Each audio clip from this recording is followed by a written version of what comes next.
Hello, everyone. I'm Jean-Claude BeyondMystic, and welcome to this third episode of this running series called In the Dark with Maryam, Henein, LITECOIN, Lisa, Amy Fulmer, and of course my co-host Dave. So let me introduce. We have so much things to do tonight, so much content here. So let me quickly introduce my guests or returning to the show here. Of course, you can find Maryam Henein on her YouTube channel, Maryam Henein, and also on Twitter at Maryam Henein. Maryam, welcome back to the show. Bonsoir, madame. Howdy, everyone. Hello. Hello. And next, of course, is LITECOIN Lisa. You can find her LITECOIN Lisa on YouTube and also on Twitter at Lisa Mighty Davis. Lisa, bonsoir. Hello, how's everybody? Doing great. Thank you for being here. And of course, the beautiful Amy Fulmer. You can find her at amyfulmer.com. She is the author of Don't Trip, Potato Chip. And we're so happy to have her back on tonight. Amy, welcome back. Bonjour, bonjour. Bonjour, bonjour. Oh, the French tonight again. That's great. And of course, my co-host for this series, Mr. Dave Ronan. He is the award-winning problem-solving expert and a treasure hunter extraordinaire. You can find him here on LinkedIn and also on Linktree at Empire Builder One. Dave, welcome back to the show, man. Good to be here. Awesome. Nice, Casey. You're very welcome. Alrighty, so let me set up the screen here today. Guys, of course, this is a live interactive show. Thank you so much for joining us live here. As you can tell, we're already giggling and having fun, and there might be some drinks involved in the background here somewhere. Neither confirm nor deny. Not me. I am denying. I'm not a drinker. I'll drink for you, honey. It's okay. Yeah. Lisa. So folks, thank you for joining us here on this live show. Again, we've got so much material to go through tonight, and we're going to have to joke a little bit here and there and have fun and bring levity to the show because, of course, this is history. This is thick information in some cases, but in some other cases too, what's important for us to understand is we're all trying to get a bigger understanding of the world and the events that are transpiring around us. And of course, these beautiful people on the screen here tonight continue to push that needle forward each and every day on their own channels, in their own lives, with the people around them. And I'm so honored to have them on the show here tonight to bring to you this third episode of In the Dark. So I think I'm going to start tonight. We're going to switch gears and we're going to start with Amy. Amy, you've sent me quite a few links here to start with. Which one would you like me to bring up as we get started with your segment? Yeah, thank you, Jean-Claude. I think basically I just kind of want to give a brief introduction to my two topics tonight, which are really near and dear to everybody. Number one, we have a freedom of speech issue in our country. And number two, we have a Second Amendment right issue, which is the right to bear arms. So I did a little back study on this, and I found two really important topics that I really kind of wanted to go over with everybody because I don't think that people really understand, well, maybe they do, the impact moving forward of what's coming currently into Congress. So Jean-Claude, if we could start with HR 127. That is the Sabika Sheikh HR 127 Act that I sent you the link to. And there's also, yeah, I think that's it. This is the Congress. This is, yeah, beautiful. You got it. So fundamentally, you guys, this is an HR 127 Act that was submitted on 1/4 of this year into Congress by Jackson Lee. He is a Democrat from Texas. And he referred this bill to the House Committee of the Judiciary portion. And this is housed under the licensing rules, the Bureau of Alcohol, Tobacco, Firearms, and Explosives. So what this bill sets out to do is to completely reform our right to bear arms under the Constitution. Now, I will say I had a heartfelt moment. I got into this and I got into the meat of the bill. But in doing so, I kept looking at the name of this bill, which is the Sabika Sheikh. Is that how you pronounce it? Sheikh. Okay, bill. And I kept saying, you know what, why this name? And so I did a little research. And this is where I got so sad because this was a young woman who was in high school. And in May of 2018, there was a shooting in her high school, which was Santa Fe High School. She was evidently killed and 13 of the students were injured. So being the grief goddess, I had to take a pause because I wasn't expecting that from this body of work. And I was so saddened, and I felt like this should never, ever, ever, ever, ever happen to any child who goes to school. Like, this is not acceptable. So how this bill came into act was the parents of her evidently have been championing activism to get guns removed. Now, I am not putting any blame on these parents. As an angel mom, I would never do that. That would be in direct conflict to my body of work.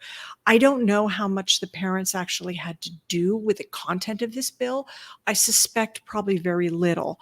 I suspect that the parents were operating in good faith and from a loving point of view that no child should be killed when they go to school. But this act itself is frightening. And I want to go into some of the bullet points. And I know Jean-Claude has been kind enough and skilled enough to be able to post all these links so people can read them. My fear is that this will pass because of the left-leaning Senate and Congress. I just can't see how this would not be passed. But if this gets passed, because it's unconstitutional.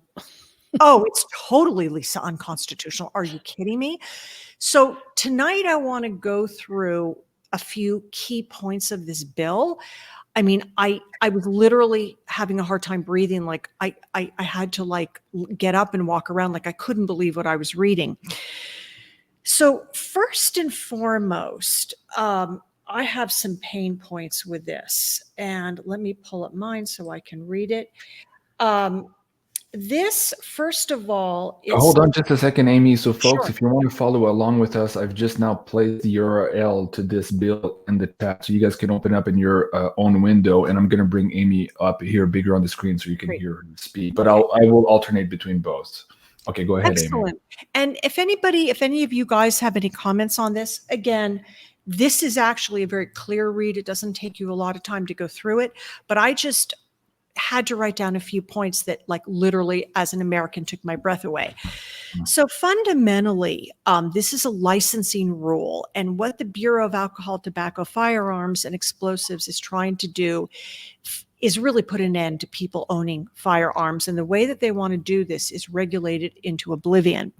So when you go to get a gun, or if you own a gun, you've got 3 months to provide all of this documentation to the Attorney General.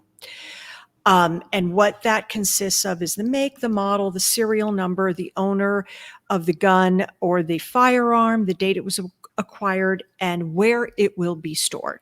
Okay, I don't have a big problem with that. If you loan it, who you loan it to, what is the duration of the loan, and then what happens is this is under the Attorney General. Okay, so you are now supplying all this information to the Attorney General. But what was really scary was if you go down to Article 3 under requirements. Okay, so you got to be 21 years old. I don't have a problem with that. They're going to do a background check. No big deal. I think they already do this. Now, under Section 2, you guys, they will now put you through. Someone from the government is going to like show up, or you go somewhere, and they undergo a psychological evaluation conducted in accordance with paragraph 2. And the evaluation does not indicate that the individual is psychologically unsuited to possess a firearm. But you have to have a psych exam. You have to complete a training course. Okay, that's fine. You have to demonstrate that you can at all times have this license. And in the psych exam, what they do is they evaluate everyone in your family. They evaluate your current spouses, your past spouses, okay? They evaluate family members. They do complete psychological evaluations on everybody. They will interview your friends. They will interview your employers. The Attorney General will assign a psych evaluator who will then make the determine if you are psychologically fit to bear this firearm. It's I'm really curious. I'm curious what the threshold is because, that is a really, really wide spectrum of evaluation and who makes the mark. And is it a 10%? You pass with 10%, you pass with 60% capacity, Right. with 80% capacity. Like there's no data here. That's quite fascinating. It kind of falls into one of those areas of we're leaving it to the experts. So whatever the experts say is what goes, and we don't have a say in the matter. You mean like the fact checkers on YouTube, the experts on the truth, those guys? Yeah, and keeping with that and certain other things involving a recent illness. Who is conducting this? The mental health department of the United States? What kind It's- of standards? Maryam, it's under the Office of the Attorney General. So the Attorney General is going to assign a clinician, a shrink. It's frightening. And having been involved in the mental health system when my son was in school, let me tell you something about these people that show up as mental health workers. I do believe that they mean well, but they really don't know what they're doing. I mean, they have no clue on how to conduct mental health evaluations. They're very preliminary. The problem is they carry so much power, and it's kind of a shit show. That was my experience when I was dealing with educational and governmental arms when my son was ill, and I was trying to get resources to get him help.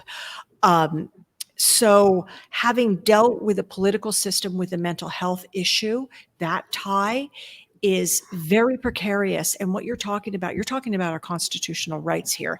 And now the power goes into the Attorney General's office, and some person who's making, I'm not trying to degrade what they make, but they're not highly trained or highly skilled, I'm going to assume, and they're going to show up at your house.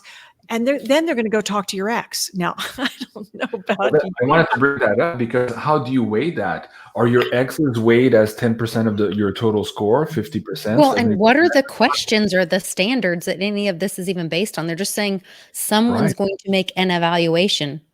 On what standards or bases. And you have to remember that when they're talking about, like Amy said, she was looking for help for her son. He's a minor. I've been involved in foster care and adoption for many, many years. And there is confidentiality that can be abused on behalf of or in the setting of confidentiality, under the guise of confidentiality for the child or the family. That's where, in that darkness, is where a lot of times abuse and misinformation happens. And so that's very dangerous and should concern all of us. Yes, absolutely. So basically, it's like a carte blanche to find anything, anywhere, at whatever percentage, to deny you your constitutional rights. This is what this amounts to. Well, they've been going after mental health. I mean, with HIPAA, I was joking that HIPAA is out the window during the coronavirus. You can do these Zoom calls, and so they have to lax the rules, and then they can share the data again under the guise of safety. And so this is also, if you look at the shootings that have occurred, in reality, a lot of those people, if those shootings are for real, are not mentally stable and have already been evaluated or on drugs that just made them worse. And in reality, the meds that a lot of these characters have been on. So the whole mental health evaluation is so scary because, again, like you said, who is deciding? What's the standard when we're seeing that now we're all domestic terrorists? Right. Exactly. And of course, in this document, it's a pretty straightforward bill. And you guys, I wanted you to see it so you could read it. They also indicate that you will be denied if you've been hospitalized for any mental illness, disturbance, diagnosis, including depression, homicidal ideation, suicidal ideation, attempted suicide, or addiction to a controlled substance within the meaning of the Controlled Substance Act, or alcohol, or brain disease. So like if you have dementia or Alzheimer's. And of course, if you're a threat to yourself or others, you will be denied this license. So you go through this whole process. The Attorney General at any time can suspend this license. They have the right, like even if they give it to you and they don't think you're a good player, they can take it away from you at any time they want without any questions. Your license is good for 5 years. Then there's a renewal process. Now, what is incredible here to me was that you have to pay $800 a year to have this license. Okay. So now you go out and you get this, and then you've got to pay the Attorney General $800 per year. Heck, even Obama's non-compliance of insurance was cheaper than that. Right. Exactly. Exactly. So, now they're starting to line their pockets because they think that they're going to get $800 from every single person that, is going to tell them they own a gun. Well, Amy, that's what, like, being in the medical marijuana business and watching this spread over the country, and eventually they act like they're trying to regulate it. They're trying to protect everyone from this evil plant that can heal things. They want it to go recreational because then that gives them even more of an audience to demand or to collect taxes from, have fees for certain licensing, to be involved in the businesses and control, to get, now we're going to also need a license from all the testing agents, and we're going to need a license from all the transport agents. And now you need a transport license, and it's all just this regulation. The more we pile on government, the more we pile on regulation in the auspices of safety, is the more we become enslaved to them. Well, absolutely, Lisa. And this $800 fee, if we use the far left's arguments about, let's say, social justice, you're now discriminating against the people that can't afford the fee every year. So, it's just this, it's such a slippery slope that all this mess is. The whole psychological evaluation and interviewing your ex, there's a reason they're your ex. Maybe they're a little bit unstable.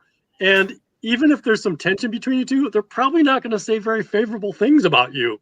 Right. So you're kind of, unless you had a very amicable separation, dissolution of your marriage, it's very likely you're probably not going to get a good outcome. A lot of people with their exes. Well, I thought that was I'm curious to know if the social or psychological eval consists also of doing a thorough review of your social media platforms and your past tweets. Sure. Yes. Like, you know what I mean? Well, like, yes. At a certain point, this is probably where all of this is probably going. want your voter registration as well. Right. I mean, it was great. And by the way, if you guys own one of those antique guns, like if you're a collector and you like put them above your fireplace, that has a whole different procedure. They've got to know about that. That gun has to be registered. It goes on and on and on. Now, one of the scary parts to me was that they are creating this database. Okay, the Attorney General.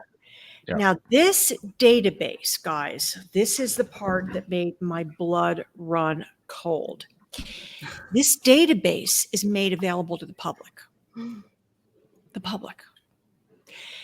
And you just log on, you find out who in your neighborhood has a gun, you can find out who they are, what their address is, every bit of the information that goes into this process.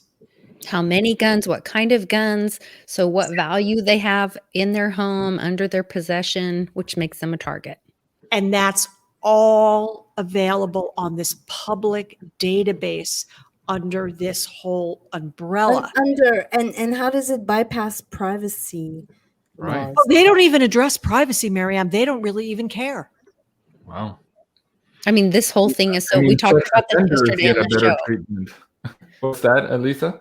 I just said we talked about this yesterday on Amy and I do our show on Tuesday, and we talked about it, and I just became enraged because the whole bill just flies in the face of our constitutional rights. And it's like everyone's forgotten that our constitutional rights are based on the Magna Carta, which are our God-given rights, which are not given to us. They are ours intrinsically from birth. No one gives them to you, but we are allowing them to take them away. Right. Right. And see what's happening here, what I see with this bill.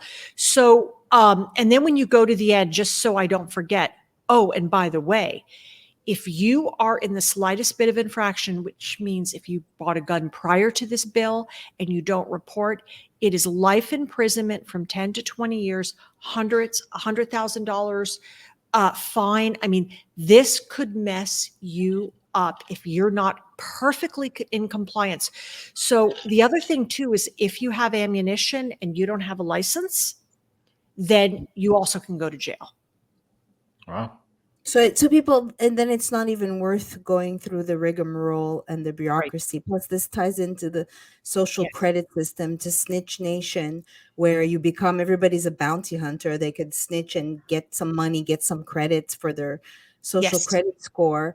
And I mean, just look down the pike. Let's see what happens with this circus impeachment trial, where they're going to maybe scapegoat Trump. And like I was saying the other day to a friend, like, we're Trump now. They've transferred all their ridicule and admonishment to anyone who's a patriot.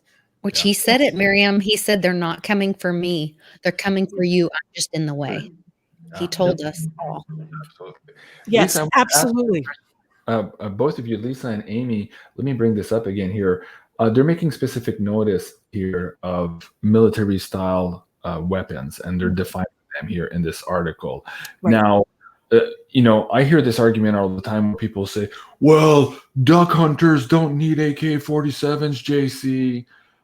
Let's talk about here defending the Constitution's from enemies, foreign and within. And this is the framework, or at least part of the framework for the idea of this amendment here. So let's talk about that. It's not just about duck hunting here. So when you're starting to legislate here, you're basically doing, in my opinion, what Mao did and what many other countries did to basically ensure that the state had all the guns and the people had no guns.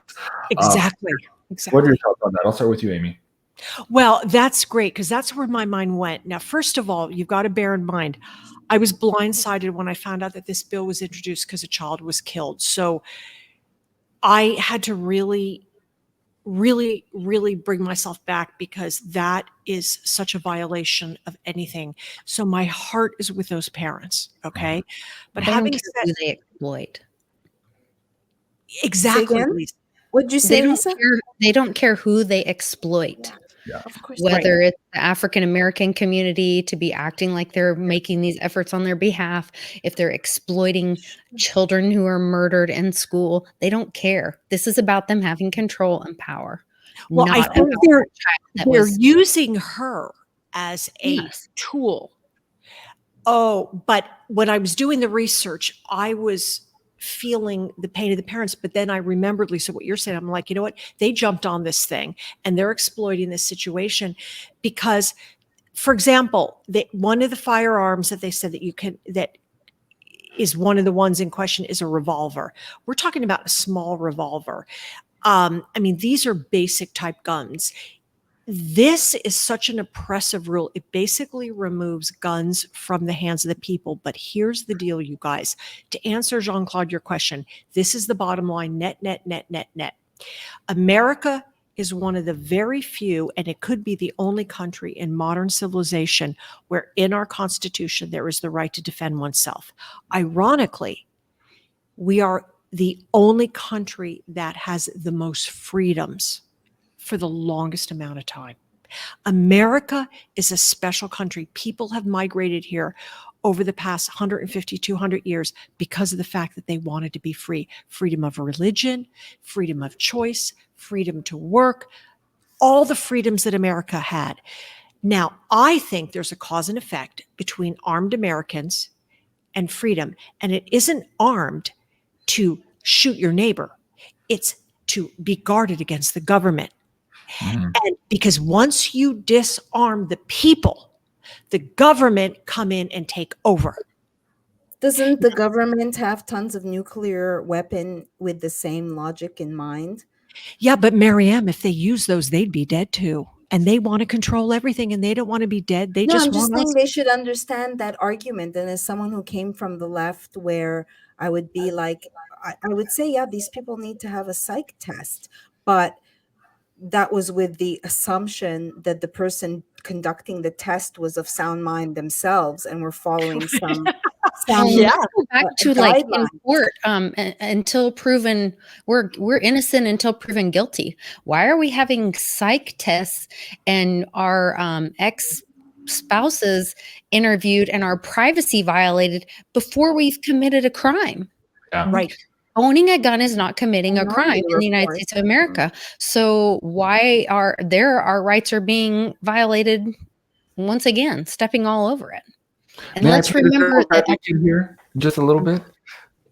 Go ahead. Well, okay, that revolver, the snub nose thing, I have to understand some parts of this bill. I can't say that all of it is hogwash. And of course, they do it that way too. Like, you know, they'll put something in there and say, oh, come on, JC, you can't argue about this one. For example, these smaller revolvers that are very easy to conceal, the government may want to make legislation in place to ensure that in the areas where conceal and carry is not allowable, that these people can't own these guns. That's the counter argument. I do kind of understand that, but at the same time, this bill goes way too far for me. When you look at what you guys just said, you're basically saying you're guilty before you're that's it. You're basically guilty before you've committed a crime here. You're going through, basically thrown through the mud and having all of your personal life exposed to these who knows who at any government level. And then on top of that, you have the cherry on top of having all of that data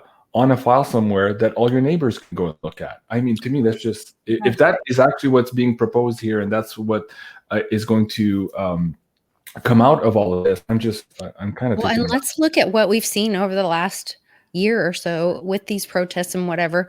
There was one armed, peaceful protest. And I remember seeing an officer being interviewed, and they said, "Are you nervous?" Because I don't know if it was NRA or who it was, but they were there and they were armed. And he said, "Oh no, how do you say it? An armed community is a polite community," or something like that. Mm-hmm. And then you also go back to when you're talking about conceal carry being a concern. First of all, there are places where you cannot conceal carry, and they do have, you know, machines and that can, you know, metal detectors, whatever, where it's not appropriate to have a concealed carry. But I have to tell you, as a 5'2" woman, that for me not to have the right to physically protect myself with a gun that I can go run with or that I can keep on my person at any time. I mean, my husband's a triple black belt. He can defend himself anywhere. He can go into you know, public space and somebody come up to him and he's going to have a fighting chance.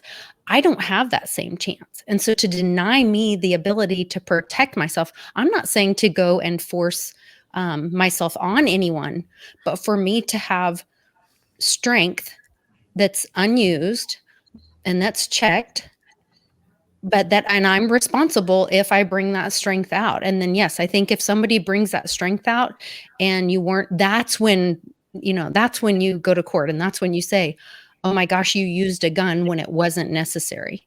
But for somebody to not be able to protect themselves. And this bill, my gosh, this is just basically their way of, instead of demanding everyone turn in their guns because that would outrage everybody, this is them doing that. They're getting you to turn in your gun, or you pay the $800 fine and you get psycho. You have to do that if you're a previous owner, or you have to do that everybody. Either way, everybody. Mm-hmm. Yeah. And also, one thing I forgot to mention, you guys, you also, as a gun owner, have to carry insurance. You've got to carry some type of insurance. And, oh, by the way, the gun manufacturers are also held culpable if you kill someone and you don't have everything to the letter done just perfectly. Then also the liability transfers over to the manufacturer of guns. So this is going to really impact Smith & Wesson and all these people that actually purchase guns. So you can't have ammo, you can't have this. And what Lisa's saying is true. They're making it so onerous and so impossible. And if you fall off on one of these multiple line items, then you can pay, it's between 75 and 100,000, and the jail sentence is between 10 and 20 years. And during the time that you own your gun, all of your private information, your address, everything about you is on a public database that is accessible on this massive website. Anybody can go on. They're already doing that. They're making it more and more. They're parading people. They're making posters up. I mean, I saw a poster from a local Black Lives Matter chapter going after a yoga teacher and saying, "We got to get this traitor, y'all. Let's put her to bed," on the poster. There was pull up the Second Amendment, because we're forgetting yes, I believe in being able to have guns for my personal defense, but the reason let's go back to the Constitution. Forget everybody's opinion. Forget my opinion about being able to protect myself. Forget the Constitution. It's about having a armed militia ready at any time to protect the people from the unruly government. Yes. Well, that's what I was talking about earlier when I said it's not just about, hey, why do you need these weapons for duck hunting? It's not all about duck hunting. This is not how this was framed originally by our forefathers. Dave, you've been quite quiet here. Let me bring you up and see what your thoughts are on all of this. Thanks, JC. A lot of thoughts. I'll go off of, I'm going to say a 4-letter F word. So if you've got any children in the room, just consider this. Fear. That's the 4-letter F word, fear. And as Amy was describing the onerous penalties and process, there's going to be people that are just going to say, screw it. I'm too much at risk. I have to have insurance, $800 a year. I have to go through a psych exam, et cetera, et cetera, et cetera. I'm afraid of getting in trouble because I want to own a firearm. So therefore, I'm just not going to do it. And then with people involved in the process, that's one idea. Another idea is the people involved in the process, how do we know they're not biased against us? Right. Maybe with a little bit of persuasion or some affiliate, some loyalty to some certain party. You mean like the IRS got caught going after different political parties, right? That? Yeah. Exactly. Right. There's lots of avenues by which a bias against the gun owner or the person seeking gun ownership and licensor would have potential bias against them. And then just a third thing is, firearms, the minority of the injuries are going to be caused by the people who are crazy. And we also have this, I'm going to say initials, FF. I think a lot of people watching know what a FF is in our modern day history. And so a lot of the stuff that's going on with guns that's getting into the news is a result of one of these FF things. And just the last point I want to make on all this, because there's so many good things people are saying, and it's stirring up a lot of thoughts here. Really amazing research you've done, Amy. It's a very worthwhile discussion. It's very powerful. I had no idea we're going to get into something this important. I knew it'd be important, but I didn't know it'd be quite this important. And the last point is, guns can be used to hurt people, and other things can be used to hurt people. So look, if they're going to do this with firearms, what about automobiles? Or anything else that could be used incorrectly to cause harm? Because we know people have used automobiles to harm people unjustly. So, or I mean, you should never use it, I guess. I don't know of a self-defense scenario, but there might be one out there. So anyway, so those are my thoughts. I'm just kicking back, drinking my water, but a few thoughts have gone through my head. Look at also the possibility. Go ahead, Maryam. Sorry, the possibility of ushering in a whole black market, or also I'm like meditating on like how much do we push the people, and then punish them for the things that we've helped invoke. Like, we had a chance to go and peacefully protest, thinking that it made a difference. And now because of an FF, they've used it it's boomeranged again. So what point are we justified? We have to do something. Well, what is it that we can do when one side is completely negating the other, dismissing their reality? You know, Maryam, I have a really strong. Hold on a second, Amy. Hold on just a second here. Okay. Kevin in the chat here is saying to Dave and I that we know better than to waste people's time and their brain on this BS, seeing it as a non-topic. So I could say to Kevin, if you're not interested in this, of course, you can change the channel and go watch funny cats somewhere on YouTube. So thank you for that, Kevin. Back to you, Amy. Okay. Anyway, thanks, Jean-Claude. Maryam, to answer you, I didn't read the article, but it was brought to my attention today that in Italy today, the restaurant owners said, enough is enough. We're opening up. And basically the Italian government did it together. I'm sorry? They did it together. They just all at once. Yes, they all opened opened up. So the government, and again, I have the article, but I haven't read it, said, oops, our bad. Okay, we're going to lift the regulation. Like, in other words, enough of the restaurant owners stood up and they were like, you know what, we're done. We're opening up. Come arrest all of us. So, because what they did was they went in mass. And so the government couldn't stand up against them. And so now the government said, oops, okay, well, we'll just. Yeah, but it's also endemic in Europe. When I was making Vanishing of the Bees and covering the French and what the French did to combat neonicotinoids, they said, like, in France or Europe, or France at least, the government is afraid of the people. At least it was like that. Mm-hmm. How about here? Look now, they're afraid of us, and they've put barbed wire and made DC look like a war zone. But I think if you go back to, Bitcoin Ben has talked about, he believes that the census has been altered for over 100 years. And I have another friend who has in blockchain and has contracts with the U.S. Postal Service. And actually the census comes out of the Postal Service or is handled by the Postal Service. And so I'm piecing all these things together that I believe this to be true as well. And when people are saying, oh, don't trust the plan and whatever, they don't want us to know that what if the 80 million people in America were 80% of the voting public in America? Yes, what if we knew? Look what's happening. And Jean-Claude, we're going to talk about this on Friday. Look what happened with Wall Street bets. Right. They don't want us to know the power that we have, that we all really are standing together. Yes. There's all these Americans are sweet, good, conservative, God-fearing, love your neighbor. I'll just put on the mask. If it means I can, go to work and work my little job and pay my taxes and spend only the evenings and weekends with my family, then I'll do that. And that's where this is the constitutional education of the American people. This is the Great Awakening, because they started with all this censorship and they were taking our First Amendment rights away. They're taking our voting rights away by lying to us about what the shenanigans that went on with that. And now they're coming after our Second Amendment rights. Right. You know what the third is? The military can move into and assume your home. Yeah. Right. Well, Lisa, these are non-topics. We shouldn't be talking about this. We're wasting everybody's time, of course. I'm sure they need to go watch cats on the internet. I wanted to share one thing about. I went to cover the gun rally in, I think it was Virginia last year. And so it was my first time. I don't have a gun and I was concerned, and we had helmets and walkie-talkies, and there was like a lockbox. In the lockbox area was the only place that you couldn't have a gun.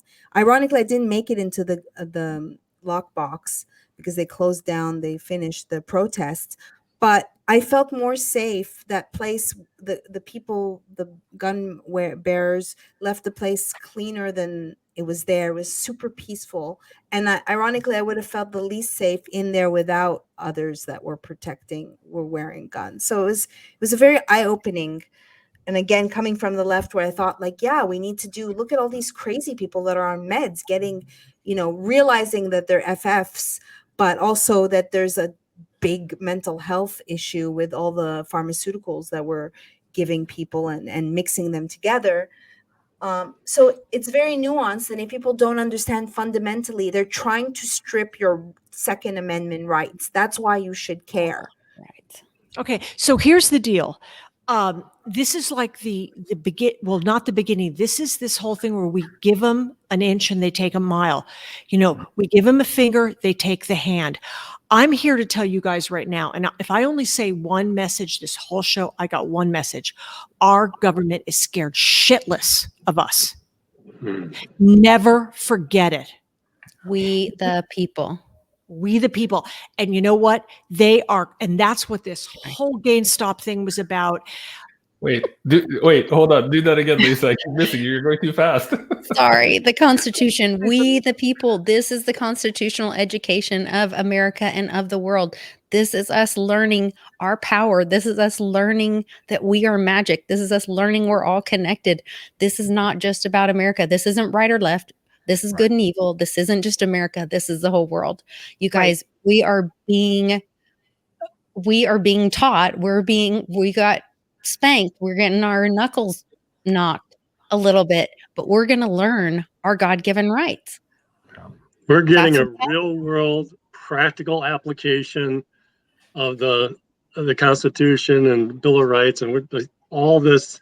And like I imagine a high percentage of the people watching, and I'm the part of the percentage I'm going to talk about, has learned more about how our country runs in just the last year than all the years before, all my schooling. Right. They don't call it the Great Awakening for nothing. Yeah. But sorry, Amy, we cut you off. Back to you, Amy. Sorry. Yeah, so don't let the government bully you guys. I know it's really scary. All this stuff is very threatening, but this is, again, like the Wizard of Oz, you know, and Jean-Claude, I know you had a thumbnail of clip from the movie, that famous scene where he says, don't pay attention to the man behind the curtain. And then he's in there doing his thing and Toto's pulling back the curtain. This is what's happening right now. The curtain is being pulled back. Now, the question is, are we going to go out and get the broom and bring it back? Or are we going to cower under the witch? We have the power. Lisa said, we the people. Mm-hmm. We cannot lose sight of that. They want us frightened. They want us fractioned. They want us divided. And they're getting us they're giving us triple body blows.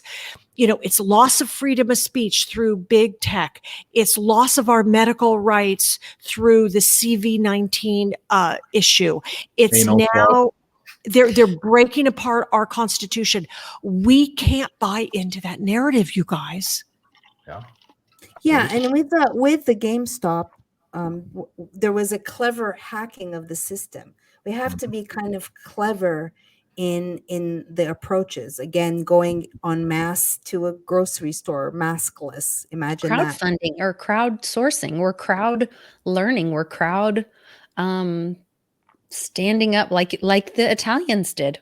All at once, we need to have this. Yes. And why do you think they're trying to shut us down with big tech and stop us from meeting and don't want us to have communication? And now California can be open for restaurants, but there can be no TVs because people might gather and hang out and visit. Right. Yeah, and that's also here's the title here from RT News. GameStop saga exposes the deep hypocrisy from elite investors and proves U.S. financial markets is detached from reality. This goes to Amy's point here. They are afraid of us here, and they're crying like little babies here because they got caught because we played with their own rules here, and that's what we're seeing. And this is by far not over. If you guys go and watch my interview today with Big Swear and David Morgan, the Silver Guru, he explains that this is by no way over. Even if though Comic Silver is trading sideways right now and you don't see any activity, there's something big burning behind the scenes here. And when that hits the reality of the folks here, I don't know, is it tomorrow? Is it next week? Is it like Cliff High was saying in his last projected data, maybe March 8 or March 11? Something is fundamentally broken here. And it reared its ugly head on the 28th and 29th with this Wall Street Bets and GameStop and then the SLV. So there is more to that story here, folks. So if you think this is dead, it is not. We're just getting started with this news here. Back to you. I think it was Lisa who was talking. Oh gosh, well, I just keep interrupting, I think, everybody and ranting. But I'm just really passionate about us seeing that. I want everybody, I mean, I want everybody to be incensed, but at the same time, I want you to be peaceful and know that this is about waking everyone up. This is about us realizing that, I'm tired of putting the little face diaper on just because I don't want somebody to yell at me at the grocery store. Right. I think about my daughter who's, young adult, and she went into the store and she said this family came in and they saw her without a face diaper on and they were like, not sure. And they pulled theirs down and she goes, they all took theirs off and they were empowered. And they know they're not sick. We can go over, CDC is proving over and over again that, I think the last numbers were that they inflated the death rate by 1,600%. So the information is out there. The truth is out there. People are choosing not to see it. They need courageous people to show them the way. Yes. I like the first person on the dance floor. Me, I'm ready. Just let's do it. I'm ready. Let's go. Crowd, do it like a what are they called? Those mob. Flash mobs. Flash mob. Oh, Maryam, you're on to something. We can. So here we go. Yeah, I see a meme in the making here. Of course, you guys want to address this whole flip-flopping around double bagging here. Yeah. Go ahead, Maryam. What, the two face masks now for all public travel bullshit? Right. Yeah, why not make one big fat ass mask? I don't understand. I don't understand. Take 4 pills. Why don't you make one big ass pill? There was someone during the snowstorm thing that's going on, and this guy, he was out, and when you breathe, you look like a dragon, so he put one mask on and the breath is coming out up here and down here and over here. He puts on 2, breath is coming out up here, down here, over here by his ears. He's like, you're not being protected and you're not protecting anything. And let's remember, it says on the box that it does not protect against COVID.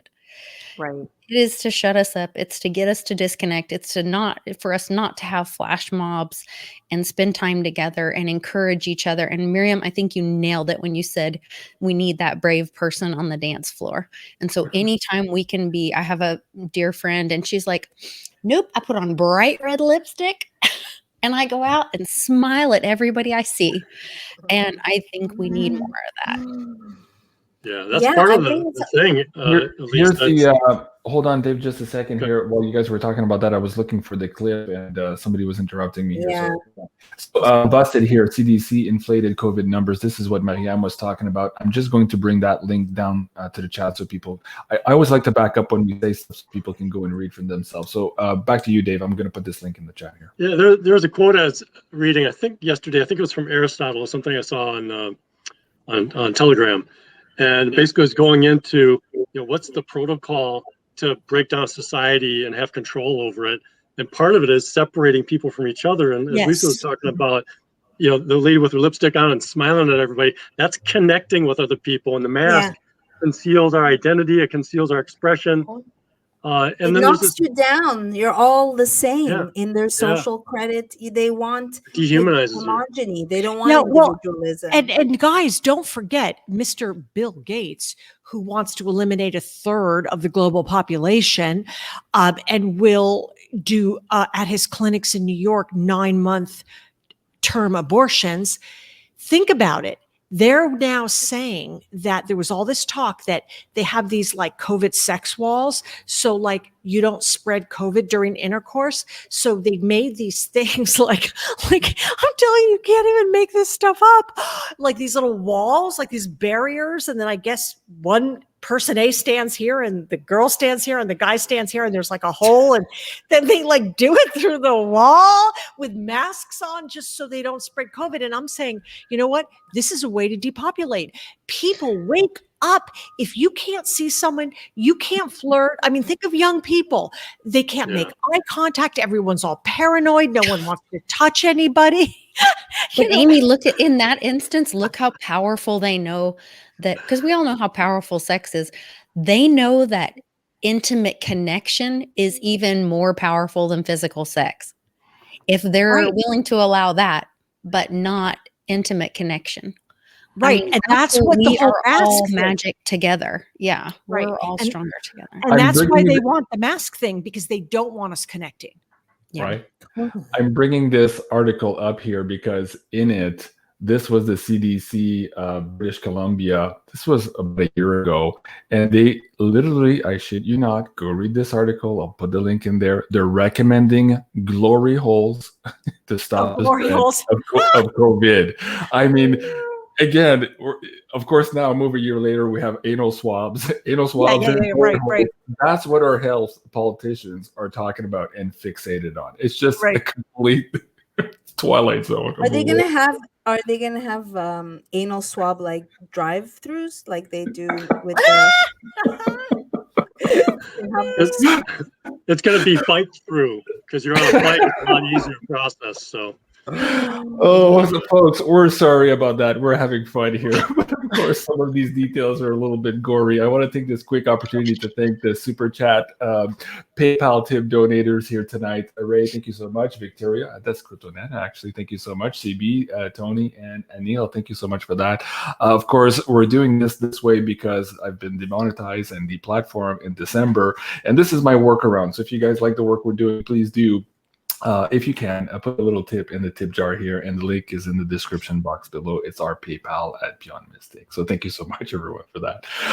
Okay, switching gears. Well, Amy, did you send me more links here? Do you want to do another piece? So I don't want to have my content take up this whole show, but the second link was about the freedom of speech, and I know, Jean-Claude, there's a very short Fox. It's like 2 minutes, and what they're basically saying is the problem with the censorship on social media everywhere, and this is the first succinct back and forth dialogue about where do we stand now with social media, internet, like YouTube censorship. And that ties into the Constitution and the big battle that all of us influencers, Lisa's having. Jean-Claude, I know you were taken off. So many wonderful influencers. And I thought, since we were doing this rights thing, I just wanted to show this because I do think there is a little bit of an awakening, and it could open up maybe 5 minutes of dialogue, or if people don't want to talk about it, it's okay too. No, I'm happy to play it here. So do you want me to play this 5-minute clip? Was there a specific portion you want me to play, or just the whole you know what, where I think about a third of the way through, 2/3 of the way through, we'll get the point, unless people just like it and we could just finish it, but it's very interesting. You want me to start at 2/3 of the way through, or you want No, me to start play? at the beginning. The beginning, gotcha. start at the beginning. Yeah. Okay, let me play this, folks. There you go. Americans say the Capitol Hill riots are being used as an excuse to silence voices on the right. 41% say that the reaction is a legitimate response to the violence we saw on January 6th. That same poll shows 59% think internet and social media platforms have too much power over America's free speech. Only 10% said that there's too little power, with a 31% saying it's just about the right amount. Joining me right now is former senior advisor to the Clintons, NBC partner CEO, and the president and managing partner of the Stagwell Group, Mark Penn. Mark, it's great to see you. Thanks for being here. So what was your big takeaway from your most recent polling? Well, I think the big takeaway is exactly what you hit. Most people think tech companies have too much power now, and that there's going to have to be some kind of regulation of that power when it comes to speech. I think everyone in the poll condemned the violence at the Capitol, but they do think, as you pointed out, almost 60% believe that it's being used as an excuse to clamp down on free speech. Yeah, because now, Mark, what do you hear the buzzwords in Washington? You're hearing domestic terrorism. You're trying to put everybody in this bucket of being a domestic terrorist if you say something that may question any of their narratives. I mean, this is a very dangerous thing, what we're hearing now about domestic terrorism. Well, I think you see in the poll, while people did want action taken against President Trump with narrow majorities, most people now, then, upon reflection, say, hey, it was wrong for the Hunter Biden story not to play. It's wrong for senators to be taken off or squelched. They do think the tech companies have gone too far. Maybe they need regulation. I personally think we need something like an Internet Commerce Commission. We need a group of experts that can keep up with technology, how it's affecting people, and call balls and strikes here to make sure that things are fair, because our technology system is as important as our election system in terms of needing to have integrity. Yeah, that's right. And this system, this industry is a lot more dangerous or dominant than it was back in 1996 when the Telecom Act first went in place and gave them that liability that they can't be sued, Section 230. So I want to bring Lee Carter in here, because the same poll, Mark, also showed that there's a bit of a divide in how these platforms are being viewed with the censorship decisions. Lee, 51% of responders said that the social media is exercising good judgment in excluding voices from their platforms. Can you believe that? 49% think that they're simply playing partisan politics. Lee, jump in here. Give us your reaction. I mean, in my opinion, it just shows how divided we are. Based on where you sit is how you're going to view this reaction by social media companies. You're either going to say it's appropriate or not, if it agrees with your worldview. And so I think it can both be true that people believe that, social media has gone too far, and people also can blame Trump for what happened. I don't think that's an either or, but I think the technology companies really need to be careful right now, because they are, it's going to be really popular to regulate them. It's going to be really popular to come down hard on them when you look at how people use free speech. And I'm curious, Mark, if you were going to be advising these companies as a corporate advisor, because I know that you do that as well, what would you tell them on how to prepare for what's about to come? Well, I would think that any company and tech companies have to balance the right of free speech with their obligation to remove genuinely objectionable content or content that promotes violence. But that means having a standard that may not be as broad as the First Amendment, but is much closer to it than some of what we're seeing. And it means having an appeal mechanism and notice and an ability for people to get back on platforms. Right now, it's the Wild West of companies making decisions without any real information to people and not wanting to explain those decisions. And I think that's raised real questions here. As you see, people think the tech companies have too much power, that they're concerned that we're going to have regulation. And I think back in '96, when we put this. Okay, I think that's pretty good. Let's kick off the conversation here. What struck me as soon as he said standard, it's not just a question of having a standard, it's also of applying it equally across the board and across the political spectrum. And we've seen that in the last couple of years not being the case here, even though there were standards in place. Let me start with you, Amy, since you're on the screen. What are your thoughts on all of this? Well, I like the conversation. I liked opening the conversation. What I didn't like was when the person, that gentleman, talked about more internet regulation. We need open regulation on the internet. We need the internet to be an open platform. So I'm not for people deciding if what I say coming out of my mouth is appropriate or not. That's a problem, because we see what Facebook and all these other companies have done. They've abused, Orange Man bad. No matter what Trump did, it was never right. And so I'm not for regulation, but what I think was really interesting about this was the fact that so many Americans in this poll indicated they thought that big tech had gone too far to the left side of it. And I've never heard that before. And I thought that's part of the waking up. People now are starting to wake up, like Lisa said earlier. They're starting to wake up, and they're needing to be shown. They need to see it. And I think they are seeing it. So I think our free speech is more important than ever. And this blatant censorship is backfiring. It's backfiring. And the American people are not going to take it. And this is the beginning of that whole movement. I thought 49% of respondents saying that it was appropriate was shockingly high. That 49% would think that these companies are doing an appropriate job, because now they're not just targeting conservatives or patriots. They're targeting even the walk-away movements. These are card-carrying liberals who had enough, and they are also being deleted from Facebook. This is not hate speech, so come on. That 49% to me is really high. But then again, of course, maybe I'm too optimistic here, and there is an awakening here. But the thing is, when you're looking at these polls on mainstream news, they're all fabricated, of course. So it's always, the 50-50, 49 to 51. Come on, we see this all the time. Maryam, what are your thoughts on all of this? Maryam, hello. You're on mute, Maryam.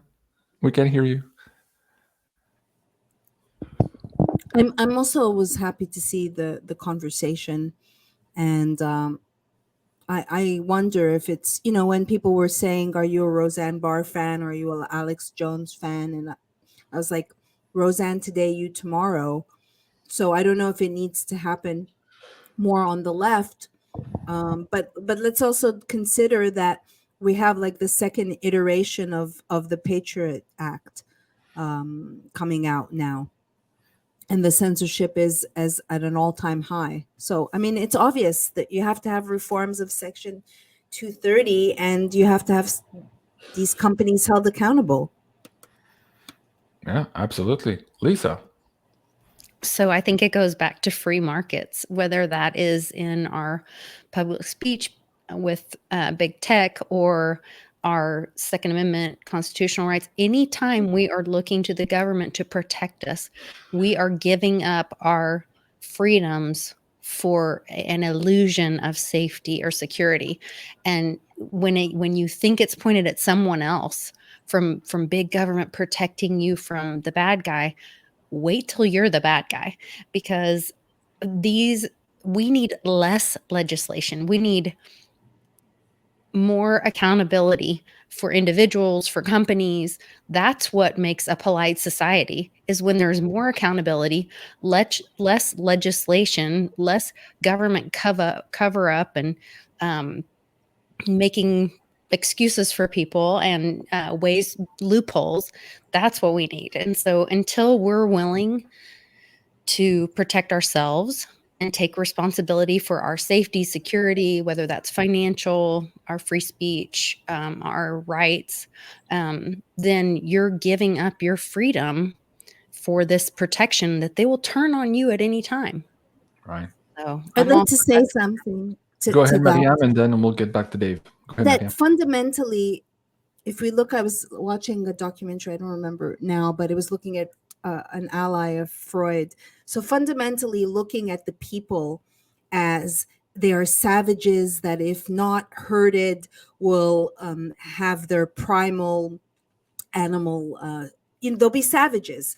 And then on the other is this real belief of like, we have not met our potential, and I trust you, and I'll give you more freedom because you will do the right thing. And there's this big force that has turned people into consumers and dumbed them down. So I'm just bringing to light fundamentally what is the thrust behind this ability to control the people.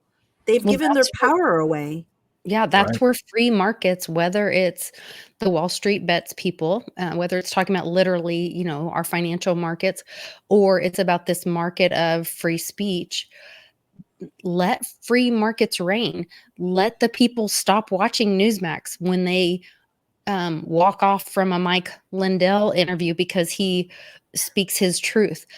See, people can, like Kevin earlier, turn off the channel, Kevin. If you don't like it, this is not your channel. You're free to go. But your freedom ends when you stop or silence someone else's freedom. Right. Absolutely. Whoops. I think my screen is locked. Did that work? I think it worked. Okay, I'm back to you guys. For some reason, I lost you there. Dave, I want to go back to you because you mentioned this concept of fear earlier, and I find that this censorship and this government overreach and all of this legislation is akin to the mafia. You know, they come to your business, they burn your business, and they say, hey, you got to pay insurance, you know? So these are these rules, right? So they bring all of these fear factors, all of these FFs, like you were talking earlier, and then they put in these legislations through fear to basically provide you with safety. That's always Hegelian. Right, Hegelian dialect. Yeah, go ahead, Dave. You know, the burning down your business is a virtual burning down your business, as perhaps everybody on our panel has experienced, with the exception of me. I don't know if Amy has experienced this, but Lisa and Maryam, I know you've been victims of this. You know, I just want to mention, as they're talking about censorship and the Big Brother trying to manage what we say and make sure it's safe for everybody. The name, I think it's pronounced as Eves in Oz, said, exactly, Amy, that's why people are given an off button. We can do our own censoring. We don't need Big Brother to do it for us. But this, you know, this idea of we have to take charge and so on, there's a group of very, very powerful people that are in power in government and in shadow governments and beyond that at various layers if you go on up the hierarchical structure. So they have so much power, and yes, they have fear of us, and they have ways to keep ratcheting up the squeeze on us, the vice on our freedoms.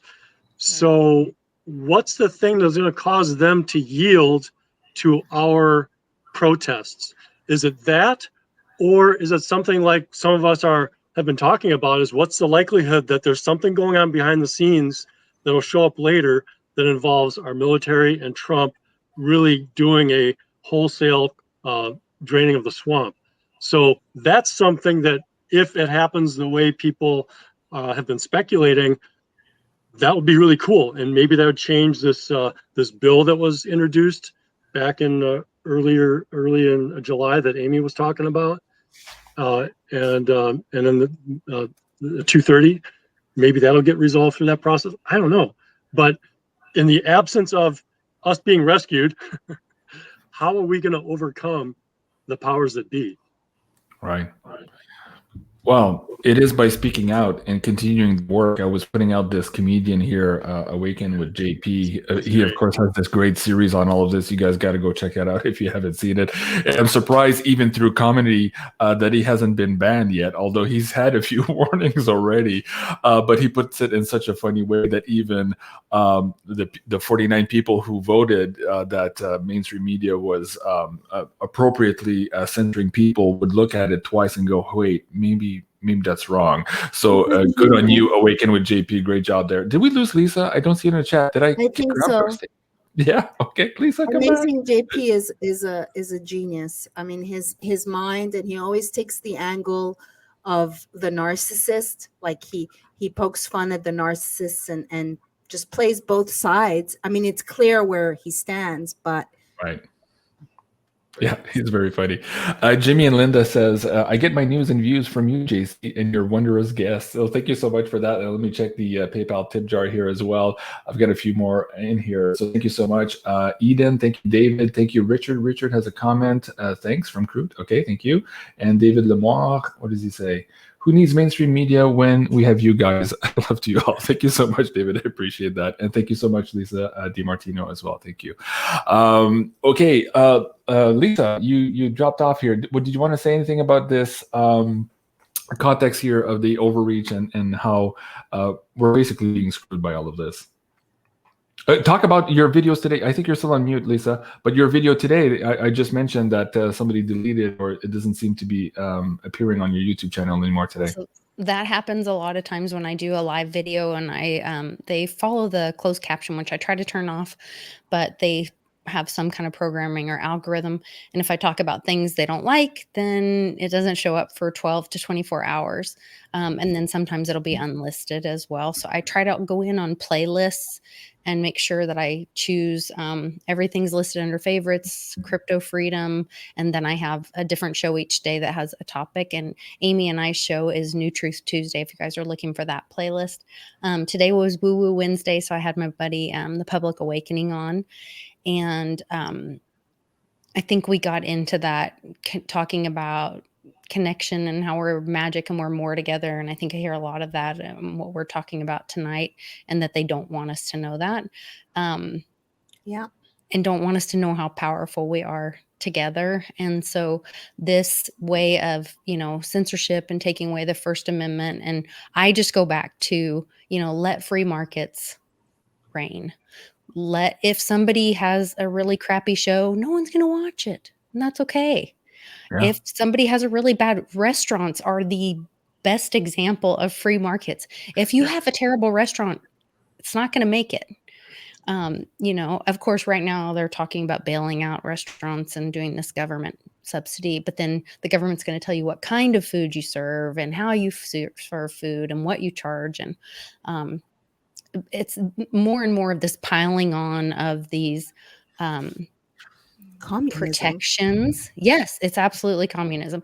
It's piling on these protections. And as long as people will put the diaper on their face and just want to get along, and that's where I don't believe, that's not American. I don't believe people complying to lose our rights.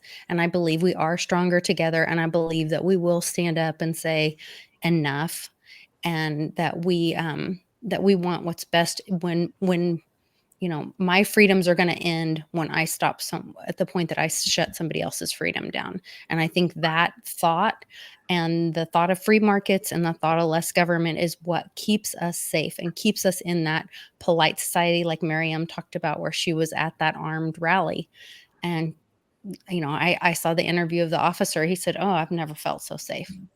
Because, we can be armed in many ways. We can be armed with our freedom of speech. We can be armed with our constitutional rights, our God-given rights. And that is what keeps us strongest and free. Right. Let me bring up a text here from somebody in the chat, Zippity Doodah. Am I reading this correctly, folks? Help me with that. What I'm guessing here is, the person seems to be telling me that I have no right to tell somebody to change channel. Well, first of all, I didn't tell them to change channel. The person took it upon himself to go out of his way to say that I was wasting his time, and to which I responded, "I'm not holding a gun to your head. If I'm wasting your time, you may leave." So I'm not suggesting he leaves. I'm hoping that people can stand here and have a conversation. Even though we have differing opinions, this is how we learn, and this is how we push the needle forward in our understanding. That's my viewpoint.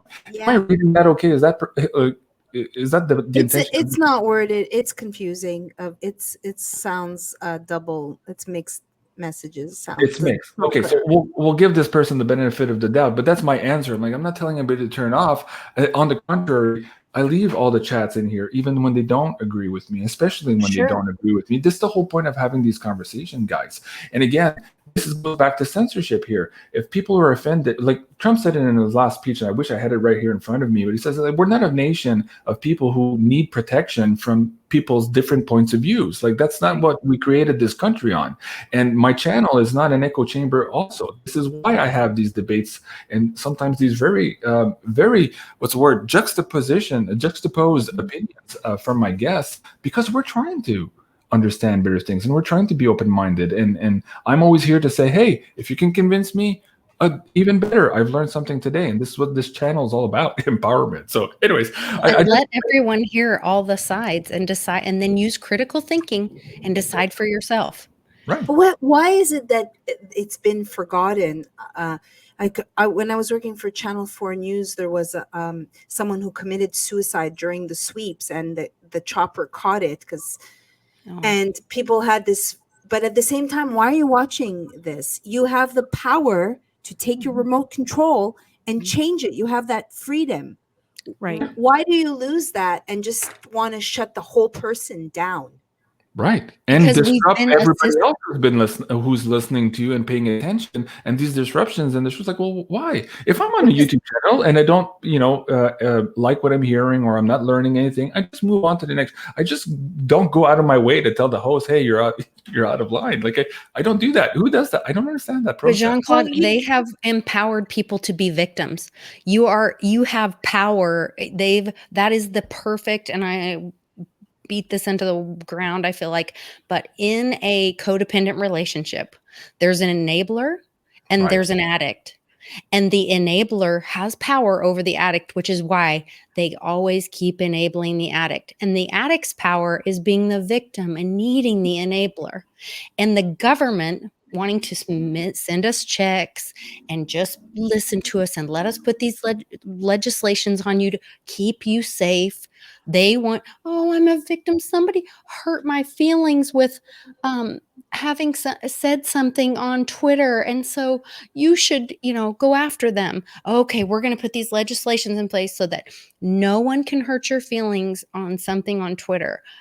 I mean, it is the perfect. Yes, it is the perfect. I mean, read the book Boundaries by Cloud and Towson.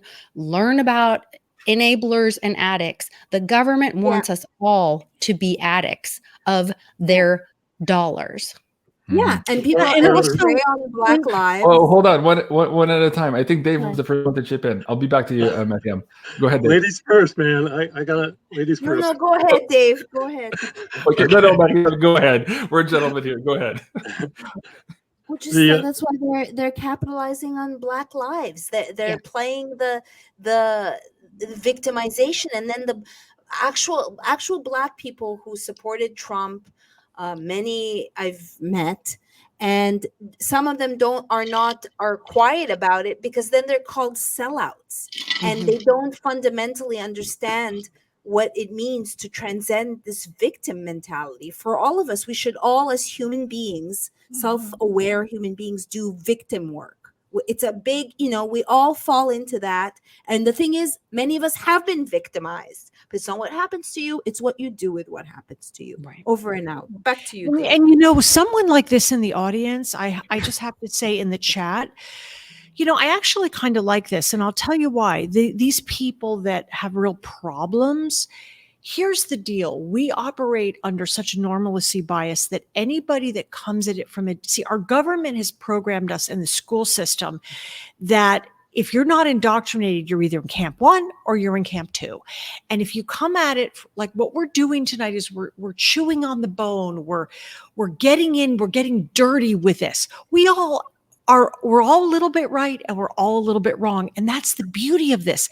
This is what we've lost in our country. This is what makes us great as humans.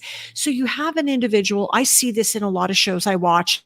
People have problems with the most brilliant content providers. And I say, this is so interesting. This person doesn't understand the gift of chewing on the bone. Let me hear your point of view. I'm going to maybe listen to it. Maybe I'm not on board. Maybe I'm on board a little bit, but this is what's got us in this mess. You have to be one from column A, which is the government way. You're either a left or you're right. You're this or you're that. Well, wonder if you don't fit into anything. Does that make you a freak? No. But you know what? This is the time now to break it all apart. But those people that get offended, it's because we're pushing up against their normalcy bias. They don't know what to do with these thoughts, so they project it back on you. That is where I say to them, you know what? Come into the fold. Hang tight, listen, relax, breathe. But if you're going to offend people, then you got to go. But maybe you don't agree, and that's okay too. But just hear it and take it in. And maybe, just maybe, you might wake up tomorrow morning and see it differently. All right. Thank you, Lisa DiMartino. She says, I love this channel for precisely this reason. She was talking about the fact that we have open debate. And like Amy said, we're all a little bit right. We're all a little bit wrong. We're chewing at the bone. We're doing this live. We're thinking out loud. We're sharing our thoughts with you guys in the hopes that we all get a better understanding. So Zippity Duda brought another, I'm going to bring this back up. This person is saying, hey, JC, I'm a long-term fan of your show, and I feel it's my right to tell you when I feel you are not being true to your channel's mission. Sure, that's your right. I believe I'm actually on mission. And of course, my show, the tagline for my show is discover your spiritual superpower and develop self-mastery. This is what these debates lead you towards. But it's not my job to hold people's hands and to coddle them when they're offended by some of the content, in which case I'm perfectly allowed, so that we can continue our mission here and talk to the rest of the people, the 99% left in the chat here. That's for those who are offended, they can, if they choose, stay, or they can leave the channel. So anyways, that's my last comment on that point. Okay, so Dave, you brought up a video. Wait, no, actually, we have to go back to you, Dave. We did all the, we did everybody else but you. Come back on this point here, Dave. Yeah, so when Lisa was talking about the notion of being a victim, and for a lot of people, there's virtue in being a victim. So that's like their badge of honor, you know, I'm a victim, and they use that to Sure. show how And it's rewarded. righteous they are. And go ahead. It's rewarded these days. Right, Sorry. that's the reward And it's a system. that position keeps they it don't going. have to defend. Yeah. And it's engineered very well to promote that behavior. So and you know, we're just this idea that we're bringing in a lot of different ideas. Our hope, I think, for all of us here is to advance the discussion. So we're chewing on the bone and figuring out what's worth carrying forward, and we can make our own choices on that. So I know I get inspired in these conversations, and I just seeing the comments, a lot of people are, I think, getting very inspired as well. That's why they are drawn to this program. Yeah. No, thank you for that, Dave. Okay, so Dave, you sent me a link here. Let's switch gears. You wanted to show this video, so let me see if I can bring it up for the audience. Yeah, and while you're doing that, maybe I'll set it up. Sure, go ahead. So we've been talking about censorship as you know, our First Amendment rights, Second Amendment rights, and at least they haven't touched on what happens with the Third Amendment when they do that. And so this free speech idea, the censorship, there's this more stealthy form of censorship, which is what they're doing on social media, and also, you know, whether it's your videos not showing up in the search order, being shadow banned, stuff like that, being censored off popular sites. And then there's stuff that's really in your face. And I think you'll find this one is really in your face. It's a pretty short video, and we don't need to play all of it because the woman on the left, I forget her name, she tries to kind of salvage the situation. So when we kind of get to the point where it's the guy in the middle is done, and it'll be very obvious when he's done, that is probably where we can wrap on this. Okay, just give me a hand signal if I miss it, Dave. I'm multitasking here as always, and I'm just going to make sure we have the right volume here setting, so you guys let me know. Okay. What happened with your Twitter account and the company page? Well, first mine was taken down because we have all the election fraud with these community machines. We have 100% proof. And then when they took it down, a week ago, and then I put it back up, my personal, it was a Mike, thank you very much. Mike, you're talking about machines that we at Newsmax have not been able to verify any of those kinds of allegations. We just want to let people know that there's nothing substantive that we've seen. And let me read you something there. While there were some clear evidence of some cases of vote fraud and election irregularities, the election results in every state were certified, and Newsmax accepts the results as legal and final. The courts have also supported that view. So we wanted to talk to you about canceling culture, if you will. We don't want to relitigate the allegations that you're making, Mike, because we understand where you are. So let me ask you this. Do you think that this should be temporary because it appears to be permanent? Could you make an argument that it is temporary? What? Could you make an argument? Are we done, Dave? Keep it playing. The final shoe hasn't dropped yet. The best is yet to come. No, I want it to be a permanent because you know what? They did this because I'm revealing all the evidence on Friday of all the election fraud with these machines. So I'm sorry. Okay, Mike, can I ask our producers, can we get out of here, please? I don't want to have to keep going over this. Actually, Newsmax have not been able to verify any of those allegations. Mike, hold on a second. Everybody hold on a second. Mike. Okay. No, more what, seconds. hold on. One more. Oh my God. Okay, it's already crazy. Okay, hold on. Let me put the volume back on. Here you go. Hold on 1 second. Let's talk a little bit about just what is happening overall in terms of Right? And so So that's it. He leaves. He just gets up and goes. Wow, that's incredible. That's incredible. So can I ask a question about that clip? Go ahead, Maryam. So when I watched it yesterday, I was like, what's happening audio technically?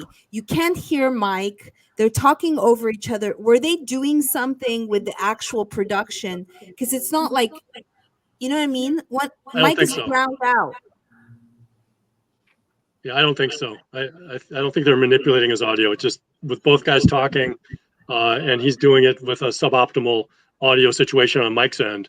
I think he was at a disadvantage. Manipulating. I think they play with the audio all the time. He's literally reading the statement from the attorneys because Dominion went after Newsmax and threatened to sue them for supporting any of the evidence of shenanigans that we all saw. Newsmax is running scared. They've shown who they are. Just They've like gone Fox. They've gone not only Fox, they've gone Capitol Hill. They stood there and certified the vote after they had the affidavit.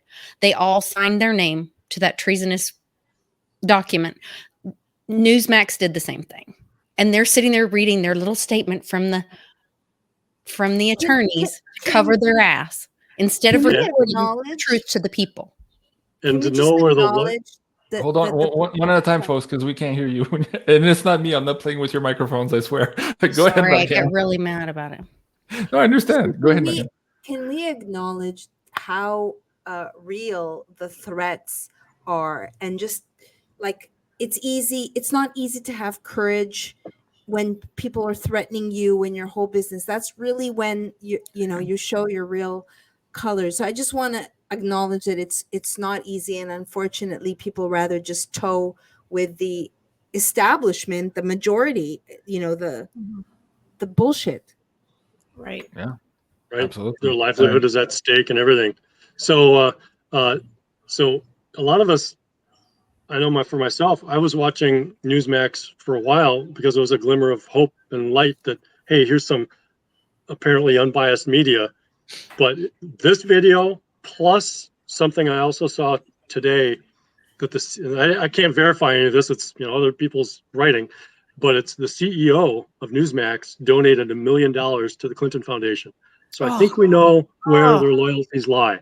Oh, please. Yeah, that's old. I came across that a few months ago when they were getting popular. There's someone who leaked that.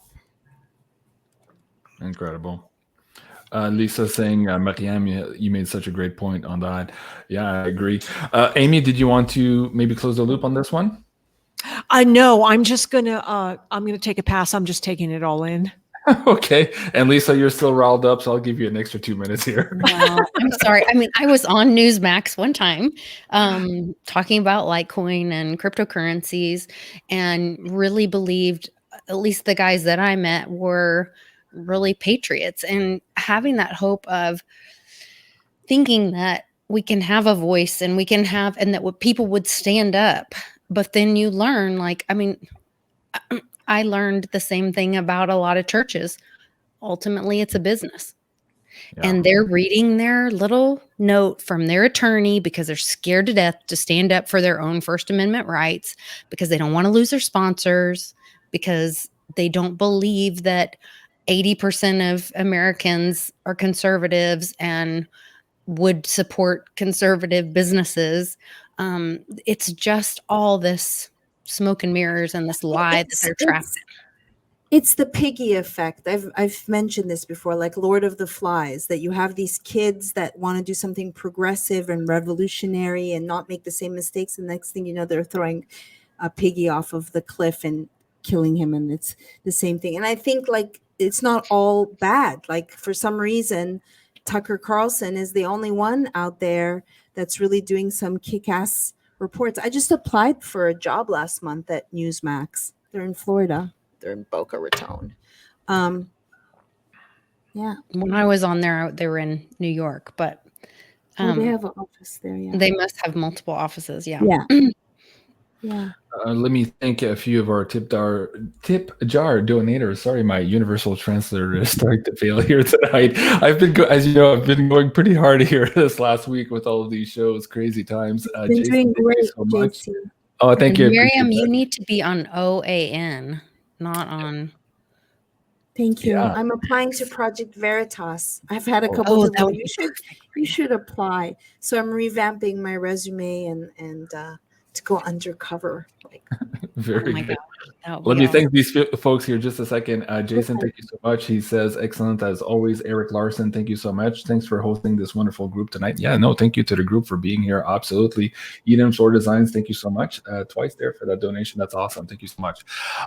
Okay, we're at about an hour and a half, guys. Is there anything else? Lisa, you were quiet here. You didn't bring up any news items yet. Did you want to bring up something else? Was I quiet? Oh my gosh. I don't think I was very quiet, but I'm being facetious, of course. Okay, sorry. Yeah. I love being able to be on here and be passionate and talk with such intelligent people and passionate patriots. And so I'm honored to be on and thankful to you guys for including me in this conversation. So, and really grateful for everybody in the chat. They have really great information and great energy that they're adding to the conversation as well. So yeah, absolutely. Thank you for having me. Well, you're welcome. So is that it? Are we done for the show? Anybody else? No, Maryam? we haven't gone over. Yeah, of course. I know. I want to say, are the audience and you familiar with the initiative? Well, it's Black History Month to turn DC into the 51st state. And there was a congressman, I think out of New York, that has revived a bill. So I found it ironic, like here we are talking about the district of DC of Columbia being defunct, and now they want to turn it into, because Black Lives Matter. So Maryam, Lisa and I actually did a segment this week on that exact issue. And I think there is a hidden agenda behind that has to do with the Act of 1871.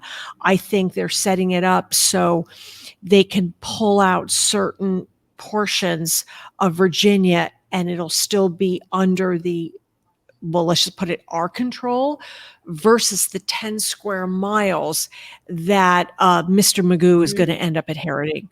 Yeah, I think it's very telling in itself that they're even putting the bill in there, because they put the bill in there, they're admitting that they're not part of the United States for America. Right. So just the fact that they're asking for it, they're admitting that they're not, that they are a foreign entity. They're a foreign country. They're outside of the United States for America.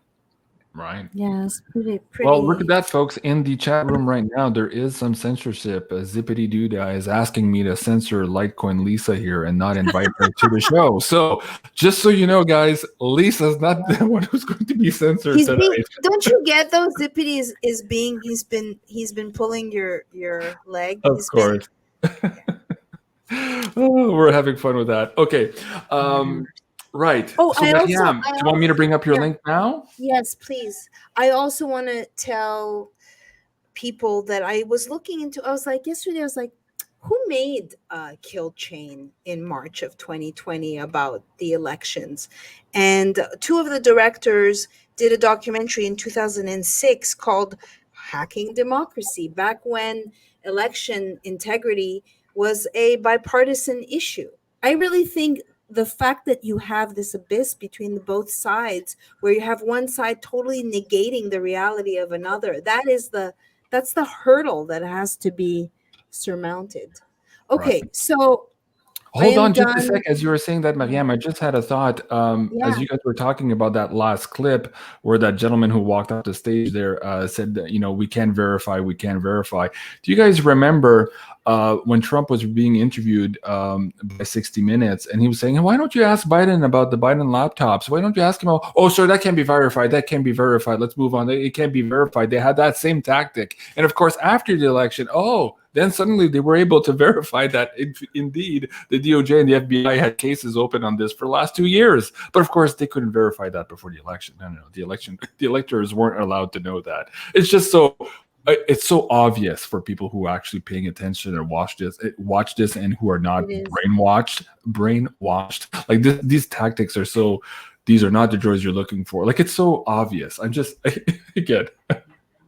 You're lucky I'm not drinking tonight because I'd be a lot more elevated than I am now. Okay, back to you here, Lisa. I had chocolate. That's what I need eating. Another if I keep going. Okay, so you're gonna pull up the got it here.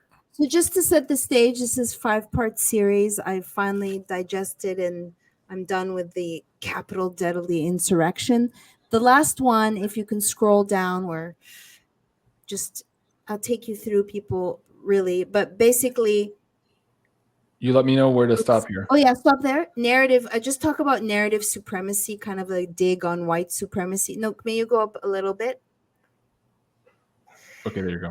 Yeah, and then just the poking at this insurrection will be televised. And just to preface with, isn't it interesting that the Transition Integrity Project said that there would be warned that election-related protests could be infiltrated by actors seeking to turn peaceful protests violent. So I'm like, are they fortune tellers? How do these people know? Now, if you scroll down just a little bit, on the 5th of January, the day before the deadly insurrection, there was a article, an opinion piece in the Washington Post by this guy, David Ignatius. And he says the line that if protesters try to storm, and he uses the word storm, the Capitol, as some have pledged, they will be arrested. Who are these people that pledged?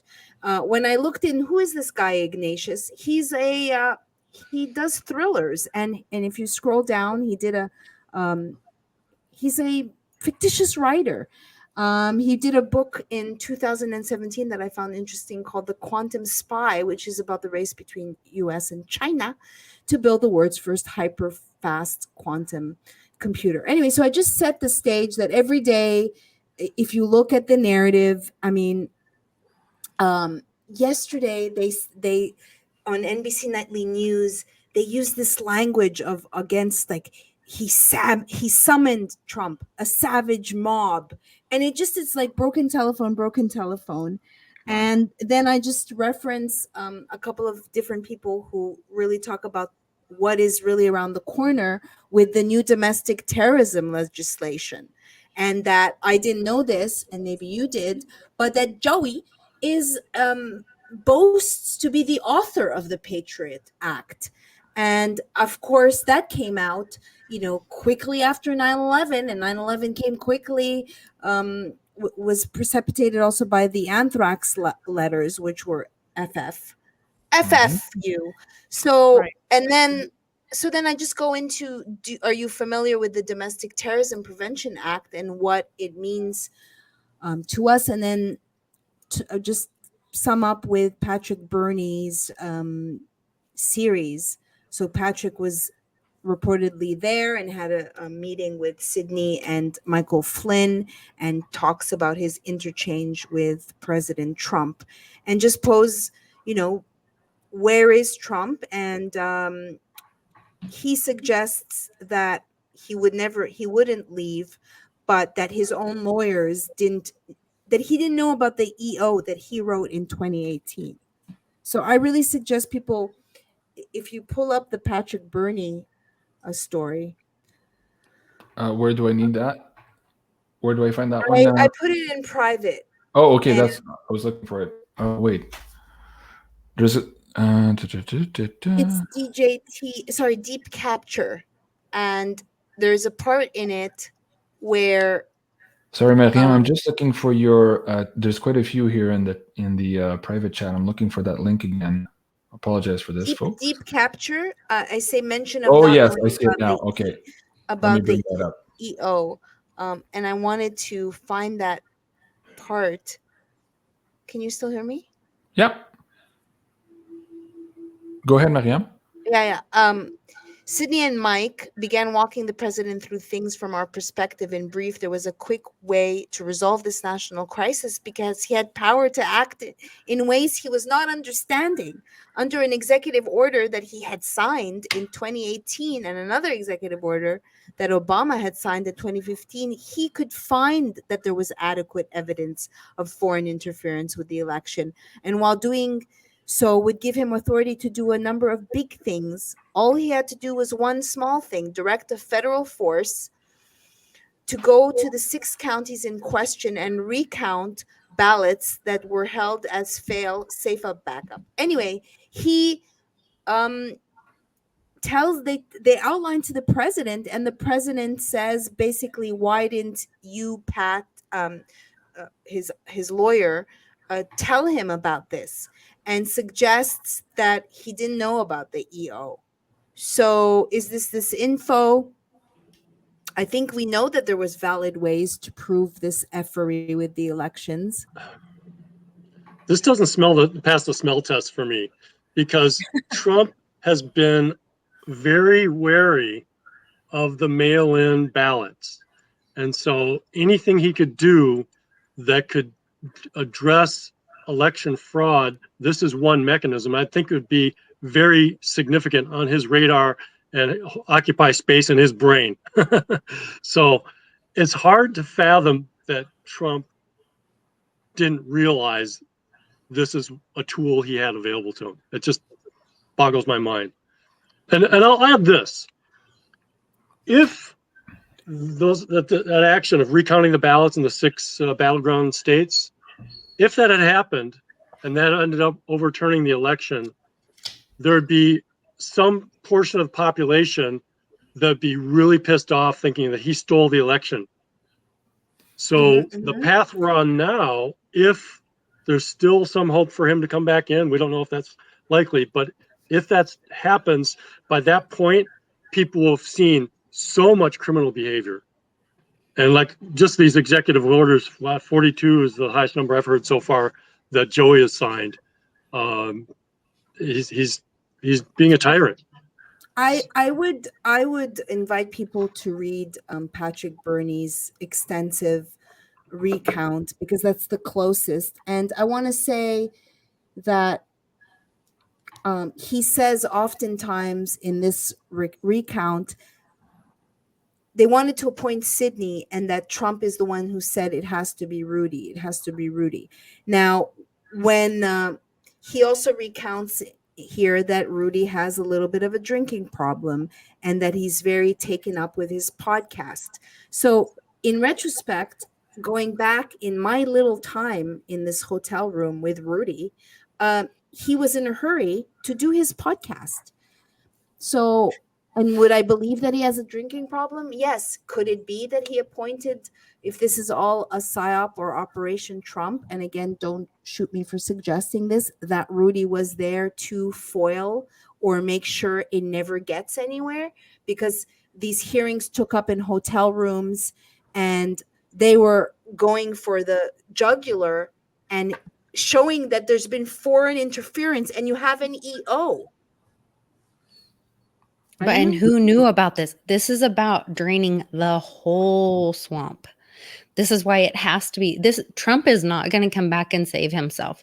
This is going to be a military action. This is why we're seeing this in Myanmar, or however you're supposed to pronounce that, with the Burmese government that has just been taken over by the military and said, for 1 year, we're going to take over because we have found this election shenanigans and we're going to set this right. This, if it had been done in any other way, if Trump would have been involved in any way of proving the shenanigans, he would have been called a dictator. It would have been, and it wouldn't have shown every single person, like I was talking about the certification, even these people afterwards. Maybe Rudy is dirty. I don't know. But this is about draining the whole swamp. And it will not be Trump. It will be the military. And Trump may not even come back in. I think he will. But I don't know, dirty or compromised. There's certainly people that are assigned as lawyers to make sure a case doesn't go anywhere. It's not hard to do, or just get it lost in procedural or get dismissed. But I think this is to expose all that, and I think that's why we're being shown what happens. I think Myanmar is to kind of leak out so that when that happens in the U.S., people aren't so freaked out. Oh no, that's what happens. When you find out that there's a compromised election, the military comes in and then we fix it. You know, well, so that with Myanmar, correct me if I'm wrong, but I always understood that it was also a hub for trafficking. So there's connection there as well with another. The U.S. is another. Well, yeah, but that's what I mean when you're saying, hey, it's an example of fraud, election fraud, and the military is taking over. That's one thing, but what we haven't seen yet is maybe the takeover of some of these distribution networks, and also that being a precursor or a trial balloon for what might be about to happen here in the States. That's what my point was. We have to acknowledge and also, you guys, we still have major unanswered questions. The truth on this election fraud. Today, I read in Arizona, there's now a big lawsuit. The county board of supervisors is suing the higher level of Arizona that certified the votes here. And they're saying that they wouldn't let them, the county supervisor's lawsuit said they won't provide the Dominion machines to They missed the deadline. They missed the deadline that they were given, and they missed the deadline, and now it's been pushed again. Well, it's going to end up in litigation, but here's the deal. The bigger picture is this is the ticky-tacky. What has to happen is it has to be shown. I know people, smart people, that still believe, they say, oh, the Trump supporters, they just, sour milk. They won't accept the reality that Biden win. We know Biden did not win. We know that.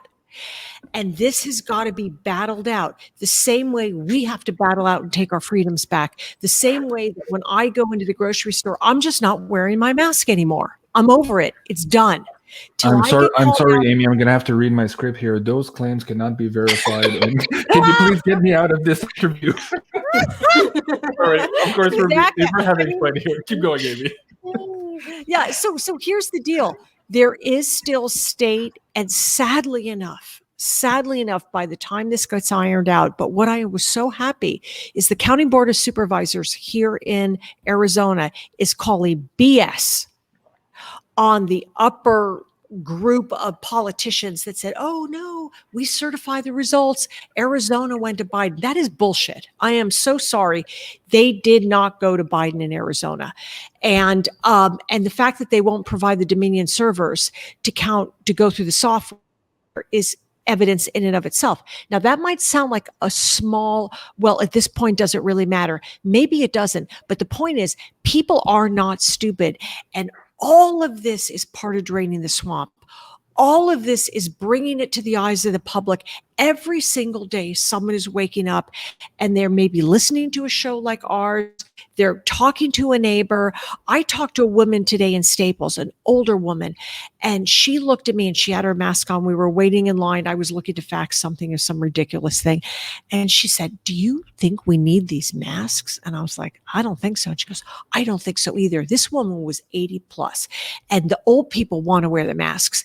People are waking up, and whether it's the voter fraud, it's the gun banning, the freedom of speech, the people on Facebook, little by little, but this is what it's going to take to hold the line. We have to hold the line. Let me just add that the election, regardless of the outcome of what Amy was very nicely describing for us, regardless of this election, the future ones matter. Yeah. And so it really matters what the outcome is from the 2020 election, regardless of who's in office, it's the analysis that's been done, the audits that have been done, hopefully, the work that's been done to bring truth to light and the reality that there was interference, then that gives us hope that our vote counts. And when we come to the midterms in 2022, and then the next presidential election in 2024, then it'll count. And if it really does count, they better be ready, because we're going to come in huge volume, overwhelming volume. Right. May I say something in regards to Burma? That it's quite ironic, right? That we talk about the military takeover for election fraud and then it happens. So yeah, it could be maybe telling the masses that this is possible. But what Biden is calling to release the activists who were arrested, right? And it is not standing for, is not saying, hey, this is a good thing. There's been election fraud and we want to bring. Have you seen that, his official response to the arrests? I don't know what. Are you talking about the January 6th? Or are you talking about in Burma? No, sorry, in Burma. Sorry, I'm confused. His response. Yeah, no, I heard the U.S. What the U.S. is saying. Yeah, that the military, they're calling it a coup, a military coup, but they're not talking about the reason for the military taking over, which is actually legitimate. Right. And when this news came out on the first day, there were a few articles who had that proper headline exposing fraud of the civilian government. And now all the headlines 2-3 days later, as I'm looking for this, it's all like, oh, it's a military coup, it's a takeover, blah, blah, blah. Right. They've changed the narrative there. Is that what your point was, Maryam? Yes, sorry. Thank you. Yes. My point is they're not supporting this or painting it in a positive way. They're saying, see this ain't going to happen. This is a military coup. Right. They've warned us all along that Trump was going to use the military. He wouldn't leave peacefully. And then what happened? Oh, he left peacefully. So, of course. But so the military hasn't left yet. Right. Well, that's a whole other story. But let me ask our friend here, Dr. Evil. Dr. Evil, was the U.S. election the safest, most reliable, and most secure election in the history, as is being proposed now by mainstream media? Is that the case, Mr. Dr. Evil? Right. Okay. It's getting late, folks. I'm having fun. Okay, who's next? I've got to bounce. It's almost 10 here. Okay, well, let's start wrapping this up. Folks, thank you so much for being here tonight, of course. Let me start with you, Lisa, because you have to go. So, folks, you can follow Lisa's work here at LITECOIN Lisa on YouTube and also on her Twitter at Lisa Mighty Davis. And you can also support her on her Patreon. So, Lisa, let us know here what they can find on your Patreon account. So on Patreon, I'll share, sometimes it's personal videos where I'm like struggling through something or finding things.